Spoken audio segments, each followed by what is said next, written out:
अरे रुचि, तुम यहाँ बैठी हो और मैं तुम्हें अंदर ढूंढ रहा हूँ। क्या हुआ, क्या बात है? पिछले कुछ दिनों से देख रहा हूँ बहुत परेशान हो। जी आपसे कुछ बात करना चाहती हूँ। हाँ कहो ना, क्या बात है? अक्षित जी भी वहीं पास में पड़ी कुर्सी पर बैठते हुए बोले। अक्षित जी क्वालिटी कंट्रोल विभाग में अच्छे पद पर कार्यरत हैं और रुचि जी एक हाउसवाइफ हैं। जी आप बात करके देखिए ना सुमी से, आपकी तो हर बात मानती है, ये भी मान जाएगी। और आप तो जानते हैं कोई विदेश गया तो वही का होकर रह जाता है और माता पिता यहाँ बस इंतजार करते रह जाते हैं। मुझे तो बहुत डर लग रहा है, सुमी वहाँ कैसे अनजान लोगों और अनजान शहर में रहेगी?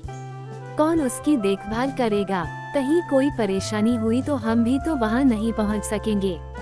और सबसे बड़ी बात है कि लड़की है, कहीं कुछ गलत हो गया तो। मेरा तो सोच सोच कर सर फटा जा रहा है। आप एक बार सुमी से बात करिए ना, रुचि ने कहा। अच्छा तुम यहाँ बैठो, मैं अभी आया। अक्षित जी बोलते हुए बालकनी से उठकर अंदर चले गए। रुचि को लगा उसकी बातें सुनकर अक्षित जी सुमी से बात करने गए हैं। रुचि अपने मन में बड़बड़ाए जा रही थी कि आजकल तो विदेश जाने की सनक सवार है बच्चों पर। क्या अपने देश का कोई महत्व नहीं है? यहाँ क्या लोग अनपढ़ हैं? हमारे देश में एक से एक स्कूल कॉलेज है। यहाँ किसी भी शहर में चले जाओ, अपनापन, अपने लोग तो हैं। और वहाँ तो कोई परेशानी होने पर भी कोई नहीं पहुँच सकता। मुझे तो समझ नहीं आ रहा है कैसे समझाऊं उसे। मेरी तो सुनती नहीं, हो सकता है अपने पापा की बात मान ले। उनकी लाडली है और बचपन से ही उनकी हर बात मानती है।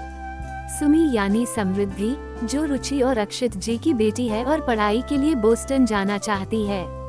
वहाँ उसका दाखिला भी हो गया है, लेकिन रुचि जी अपने डर और सुमी को लेकर चिंता से ही बाहर नहीं आ पा रही है। इसलिए वो उसे विदेश नहीं जाने देना चाहती। जन्म से लेकर आज तक सुमी हमेशा उनके पास ही रही, इसलिए अचानक से इतनी दूर जाने के सुमी के निर्णय से परेशान हो गई है।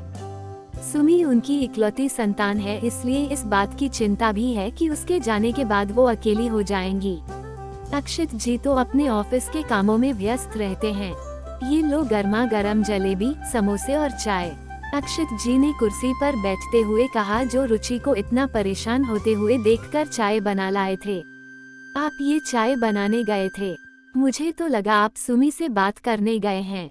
रुचि उन्हें हैरानी से देखने लगी।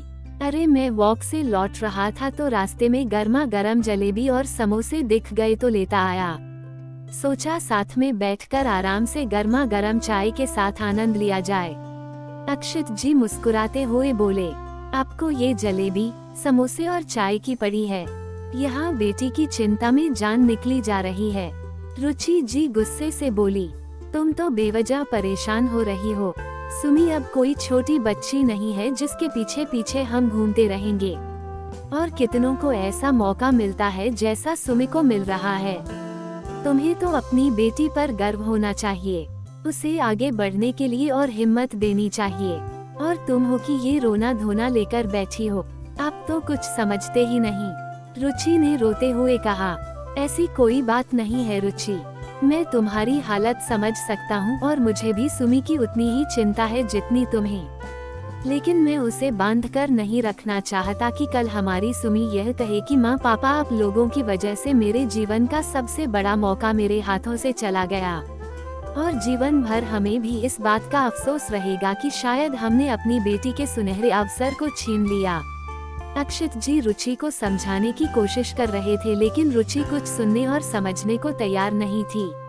वो तो बस एक ही बात पर अड़ी थी कि वो सुमी को वहाँ नहीं जाने देगी। अक्षित को समझ में नहीं आ रहा था कि रुचि को कैसे समझाएं। तुमने कभी चिड़िया को देखा है रुचि? वो अपना घोंसला कैसे तिनकों से दिन रात मेहनत करके बनाती है और एक दिन उस घोंसले में उसके सपनों के रूप में छोटे छोटे बच्चे होते हैं। वो खुद भूखी रहती है, लेकिन सारे दिन अपनी छोटी सी चोंच में दाने भर कर लाती है और बच्चों को खिलाती है। उनके पंखों को ताकत देती है, उन्हें उड़ना सिखाती है ताकि वे खुले आसमान में उड़ान भर सकें। एक दिन वे नन्हे नन्हे बच्चे उड़ना सीख जाते हैं और आसमान में ऊंची उड़ान भरते हैं और लौटकर फिर घोंसले में नहीं आते, तो क्या चिड़िया उनको उड़ना नहीं सिखाती, उससे क्या उसकी बच्चों के प्रति प्यार कम हो जाता है? नहीं, तो तुम क्यों इतना परेशान हो? क्यों इस तरह की उल्टी सीधी बातें सोचती हो? उसी तरह अपनी सुमी को भी खुले आसमान में उड़ान भरने दो। यह सुंदर दुनिया देखने दो। अपना सही गलत खुद सोचने दो। अपनी नई दुनिया बनाने दो। हम अपने मोह में इतने अंधे हो जाए कि बच्चों से उनका अधिकार ही छीन ले। अपने लिए फैसला लेने का अधिकार तो सबको है, रुचि तो सुमी को क्यों नहीं? वो कहीं वही की ना होकर रह जाए, इस डर से उसे आगे बढ़ने का मौका ही ना दें। यह तो गलत है रुचि, हमें ऐसा नहीं करना चाहिए। उस नन्ही चिड़िया से कुछ तो सीख हमें लेनी चाहिए, है ना रुचि? अक्षित जी ने रुचि को समझाते हुए कहा, शायद आप सही कह रहे हैं जी। मैं ही अपनी ममता में बेटी का अच्छा बुरा सोचना भूल गई। मैं उस नन्ही चिड़िया की सीख को हमेशा याद रखूंगी। मैं माँ बनकर ये भूल गई कि मैं भी कभी चिड़िया को देखकर सोचती थी कि काश मैं भी उड़ सकती तो पूरी दुनिया को अपने पंखों में समेट लेती। आपका बहुत बहुत धन्यवाद। आपकी इस सीख ने आज हमारी सुमी के सपनों को बचा लिया। ये लो, हमारी बातों में चाय और नाश्ता ठंडा हो गया। मैं अभी इसे गर्म कर ले आती हूँ। रुचि मुस्कुराते हुए चाय नाश्ता गर्म करने अंदर चली गई। दोस्तों, आप ही बताएं, बच्चों के लिए चिंता करना, उनका अच्छा बुरा सोचना तो ठीक है, लेकिन कहीं हम उनका अच्छा बुरा सोचने में ओवर प्रोटेक्टिव पेरेंट्स, अति संरक्षी माता पिता तो नहीं बन रहे हैं? ओवर प्रोटेक्टिव होना शायद बच्चों से दूरियों का कारण बन सकती है।